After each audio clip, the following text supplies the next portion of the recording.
capital of Roxburgh is a dignified town, but once a year it goes crazy, and wire baskets round the lamps and shutters on the shops is just their way of preparing for the annual Candlemas handball game. The town clerk throws the ball in, and then the fun begins. The idea is to get the ball, but most of them get a kick in the pants instead. That is, if they still have any pants left after the first few minutes.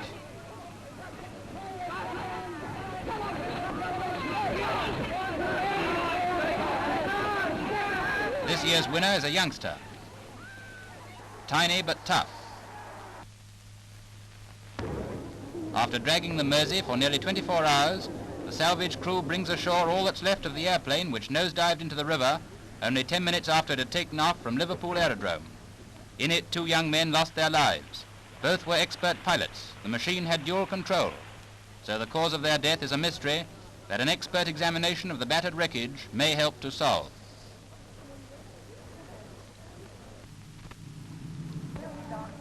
The Monte Carlo Motor Rally is the most strenuous and yet the most exciting long-distance trial in the world. After the competitors have covered anything up to 2,000 miles from various points in Europe, encountering every sort of difficulty on uncivilized roads and across the snowy Alps, they have to go through a series of final trials which test to the limit the ability of the driver and the acceleration, braking and steering qualities of the car. So when you win a prize in this rally, you know you've done something to write home about. This year's winners are 2 young men from Romania, with names that sound like a word that Mother wouldn't like. Anyway, they look happy.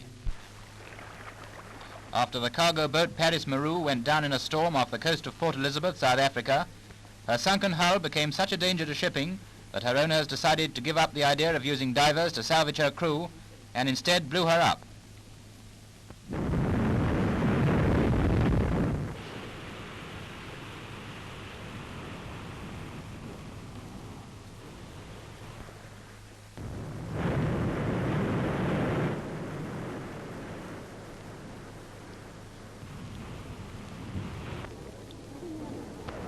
You may not believe it, but these pictures, with their charming rural atmosphere, are actually the latest war pictures from Italy. Yes, the war on sanctions. So now every loyal Italian is being told that if he breeds rabbits, he'll be able to use the meat for food and send the skins to the government. Though what the government is going to do with them, we don't exactly know. Rabbits, by the way, breed very quickly, so it'd be a pity if Italy were overrun by them, as is Australia, for instance.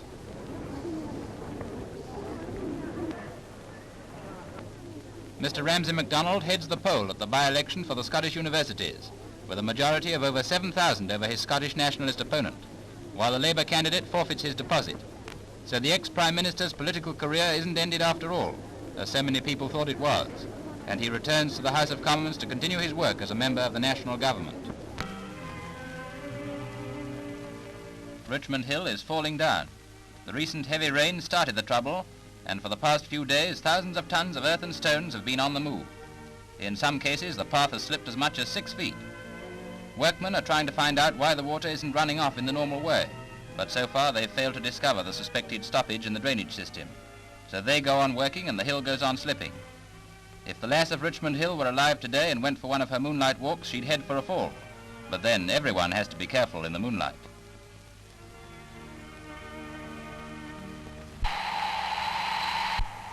A record cold wave sends the mercury in the United States Middle West plunging down to 20 and 30 below zero, and the wind has the bite of a deadly serpent, causing death and suffering. Pedestrians run for shelter, but the poor traffic cops just have to stay on duty and freeze. The intense cold even causes vapors to rise from the Chicago River, so if it gets any colder over here, just put on your winter pants and be thankful for small mercies.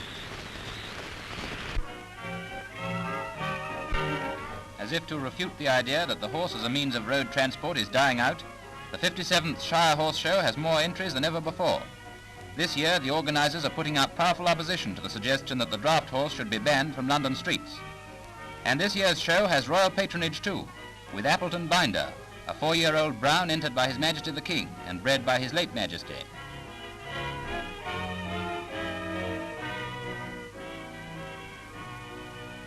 It wins a prize too. At present paying a visit to British shores is the 4,600-ton Swedish combined cruiser and seaplane carrier Gotland. When our cameraman went to see her after she'd dropped anchor, he received special permission to go on board, inspect her big guns, seaplanes which are lowered and raised on board by cranes, and anti-aircraft equipment. There's also a bar, but they wouldn't let him inspect that.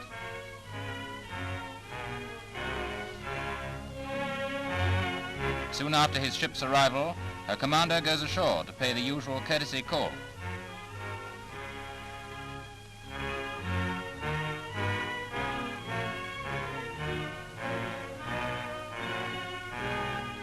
Welcome to our foreign guests.